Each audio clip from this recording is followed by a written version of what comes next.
Bonjour à toutes, bonjour à tous, bienvenue sur notre chaîne YouTube.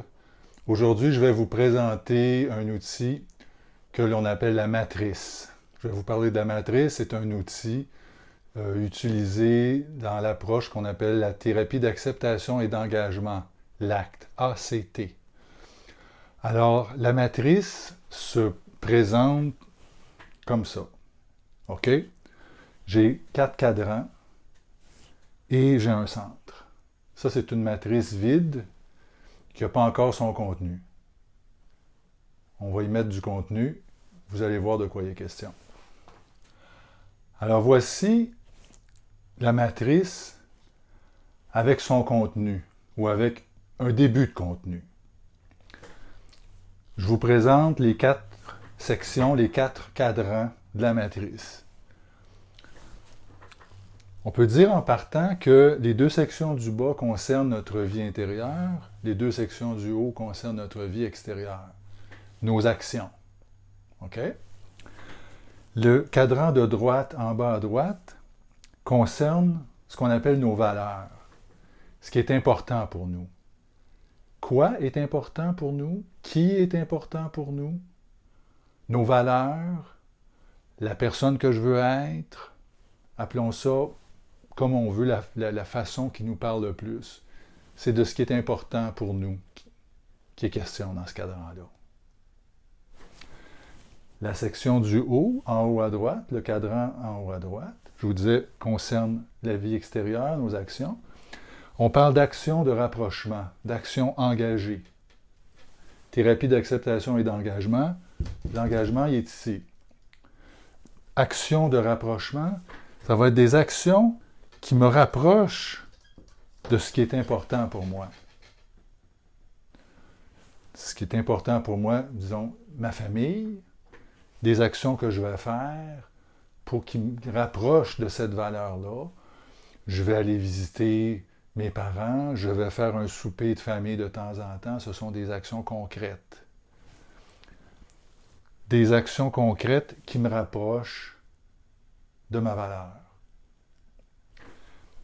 Un principe à la base de tout ça dit que en faisant le plus possible des actions qui sont connectées sur nos valeurs, qui sont en lien avec nos valeurs, qui nous rapprochent de nos valeurs, on a statistiquement plus de chances de se faire une vie heureuse et nourrissante. Si les actions vont avec les valeurs, avec ce qui est important, il y a plus de chances que je me fasse une vie heureuse. C'est pas si simple. Il y a le cadran ici qui concerne les obstacles intérieurs. On dit intérieur parce qu'il y a des obstacles extérieurs aussi. La famille est importante, je veux faire des soupers, mais obstacle extérieur, la moitié de ma famille vit à l'étranger. C'est un obstacle au souper, mais c'est pas intérieur, c'est extérieur. Okay? Ici, obstacle intérieur, il est question de nos peurs, il est question de nos schémas, il est question de nos patterns. Il est question de ce que ma tête me dit. J'aime le monde, j'aime les gens, les humains sont importants pour moi. Mais je souffre de phobie sociale, d'anxiété sociale. Ma tête me dit que c'est dangereux. Fait que j'ai beau avoir cette valeur-là, c'est difficile de la mettre en action parce qu'il y a ça. Il y a ces obstacles-là. Ici, on parle d'action d'éloignement. Ici, on parlait d'action de rapprochement. Ici, on parle d'action d'éloignement. Des actions qui m'éloignent de mes obstacles. Les humains sont importants. Je souffre d'anxiété sociale. L'action que je vais faire, c'est, même si on m'invite à un 5 à 7, l'action que je vais faire, c'est j'irai pas. En n'y allant pas, cette action-là m'éloigne de mon anxiété. De 5 à 7, je ne sentirai pas mon anxiété. Très souvent, ce qu'on fait les humains, c'est on fait des actions pour ne pas être mal. Ici, j'appelle ça faire des actions pour ne pas être mal versus faire des actions pour être bien. Les actions d'éloignement, si je m'éloigne de mon anxiété au 5 à 7, en n'y allant pas, je m'éloigne aussi de mes valeurs, je m'éloigne aussi des gens que j'aimerais voir. On a nos 4 cadrans. Les valeurs, les obstacles, puis les actions. Action de rapprochement, action d'éloignement. Ça peut être d'éloignement ou sous l'emprise de nos patterns, sous l'emprise de nos peurs. OK? Puis au centre, il y a moi. Au centre de votre matrice, il y a vous.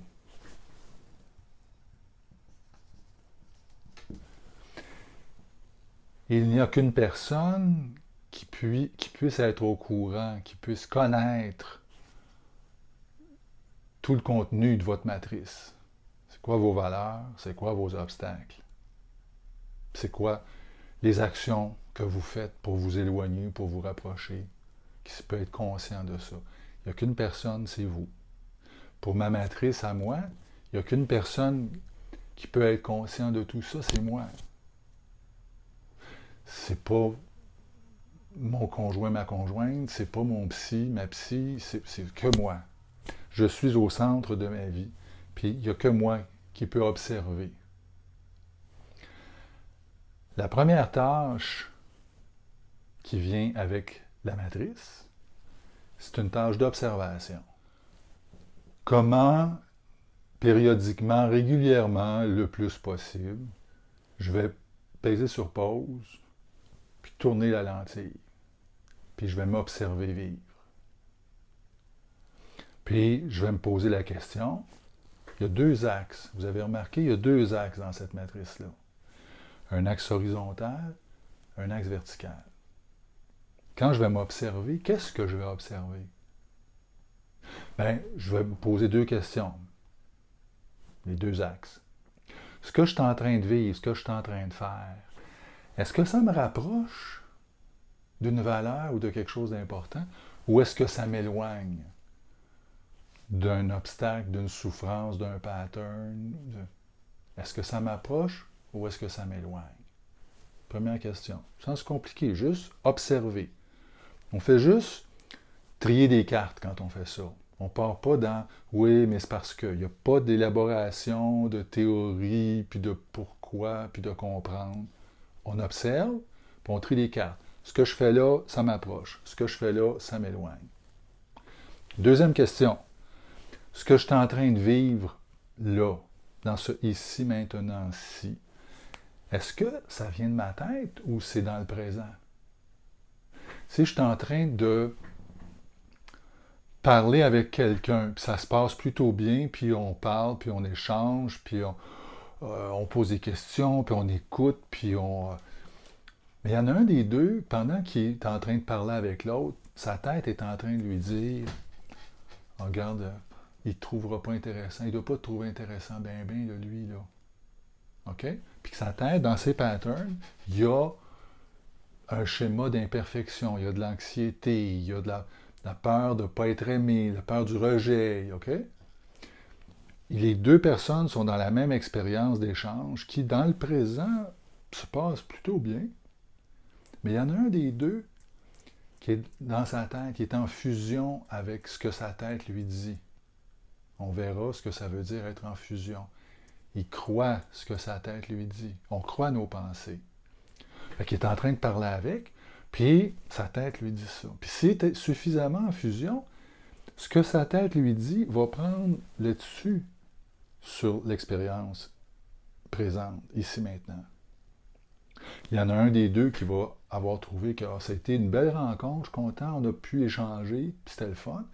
Puis l'autre va dire « Ah, mon Dieu, il m'aime pas, lui, ça n'a pas de bon sens. Je le sentais. » À la question, dans ce que je viens de faire, est-ce que ça vient de ma tête ou ça vient du présent? Pour la première personne, il était dans le présent. Sa réponse serait « Ben, moi, je me sentais dans le présent. J'écoutais, j'étais là, je répondais, je posais des questions. » Le deuxième dirait « Ben, c'est vrai que j'écoutais beaucoup ma tête. Ma tête, peut-être j'étais dans ma tête. Peut-être ça vient de ma tête. OK, ça vient de ma tête. Je fais juste trier les cartes. Ça vient de ma tête. Puis, cette expérience-là, ce que j'ai fait là, qui inclut avoir été dans ma tête, ça m'approche ou ça m'éloigne? De me sentir que ma tête me dise il t'aime pas, t'es pas bon, ça m'approche de quelque chose? Ou ça m'éloigne de quelque chose? Est-ce que c'est sous l'emprise de... Ouais, je pense que c'est un pattern à moi, ça. C'est un pattern à moi. C'est sous l'emprise d'un pattern. Fait que dans son cas, dans le cas du premier, il aurait dit, ben, ouais, j'étais dans le présent, à la question dans ma tête dans le présent, puis, ben, c'est un beau moment, ça m'a approché de quelque chose, d'échange entre amis. OK? Le deuxième, il aurait dit, ben, j'étais dans ma tête, je pense que j'étais dans ma tête. OK? Puis cette expérience-là, ça m'a approché ou ça m'a éloigné? Ça ne peut pas m'avoir approché de grand-chose. Je pense que ça m'a éloigné. OK? Donc, la tâche, observation, choisir. Observation permet de prendre conscience. Prendre conscience permet éventuellement de choisir. Si je vois que mon anxiété fait que je fais des actions à gauche, de ne pas aller au 5 à 7, éventuellement, je peux peut-être me demander qu'est-ce que je pourrais faire ici? Même si c'est le plus petit pas possible. Qu'est-ce que je pourrais faire pour me rapprocher des choses qui sont importantes pour moi? Ça se peut que pour l'instant, ce ne soit pas possible, je n'irai pas au 5 à 7. Mais je vais peut-être trouver des façons de tranquillement me rapprocher. J'irai peut-être pas au 5 à 7 en premier, j'irai peut-être au dépanneur en premier, je ferai peut-être d'autres choses, mais pour me rapprocher de mes valeurs. Ça, c'est comme l'aiguille de ma boussole. Puis ça, c'est les pas que je fais pour m'en aller dans cette direction-là. Ce cadran-là, c'est l'aiguille de ma boussole. Ce cadran-là, c'est les pas que je fais pour m'en aller dans cette direction-là. Des pas que je pourrais cocher sur une liste. J'ai fait un souper.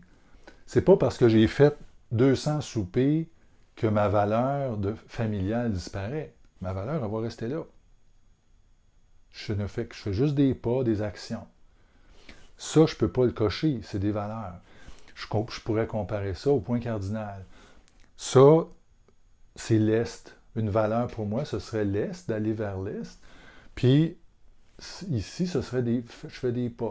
D'ici, je ferais des pas, je m'en irais à l'autre bout de l'île. Mais l'Est sera encore par là-bas. OK. Puis je continuerai après ça, j'irai jusqu'à Gaspé. J'aurais fait des pas. Mais l'Est sera encore par là-bas. Ça resterait une valeur. C'est l'aiguille de ma boussole. Ça, c'est les pas que je fais pour m'en rapprocher. Je m'observe, prendre conscience. Prendre conscience de quoi? Principalement de nos deux questions, nos deux axes. Puis éventuellement, ben, si je vois que je fais beaucoup d'actions, je fais des actions à gauche, je passe beaucoup de temps dans ma tête, puis je fais beaucoup de choses qui sont plus ou moins nourrissantes. Je veux être musicien, je souffre du trac de la scène, je joue jamais en concert. Je ne serai jamais musicien si je ne joue pas en concert. J'ai intérêt à essayer de faire quelque chose pour jouer. C'est sûr qu'en jouant, en pratiquant, en étant dans l'action, ça va déclencher certaines peurs. Fait qu'on essaie de faire les choses qu'on est capable de faire tranquillement. J'irai pas jouer un concert à Carnegie Hall la première semaine. Mais je vais peut-être commencer par jouer mon morceau de musique devant ma petite sœur. Ça va m'énerver un petit peu. En faisant ça, je vais faire de l'exposition. On appelle ça de l'exposition. Je m'expose. Puis à force de le faire. Mais je le fais pour me rapprocher de ma valeur. Pas pour pas être anxieux. Le but, le travail avec la matrice, on pourrait, en terminant, souligner ça, c'est que traditionnellement, on consulte pour ce qu'on appelle une diminution de symptômes. Puis la psychologie clinique a travaillé dans ce sens-là jusqu'à il y a pas longtemps. Je suis anxieux, je consulte pour être moins anxieux. Je suis déprimé, je consulte pour être moins déprimé. Je me choque, je vais arrêter de me choquer. Ce qu'on souhaite, c'est une diminution de symptômes. Ce qu'on a vu dans la pratique, c'est que ça ne fonctionne pas tant que ça. Ça revient.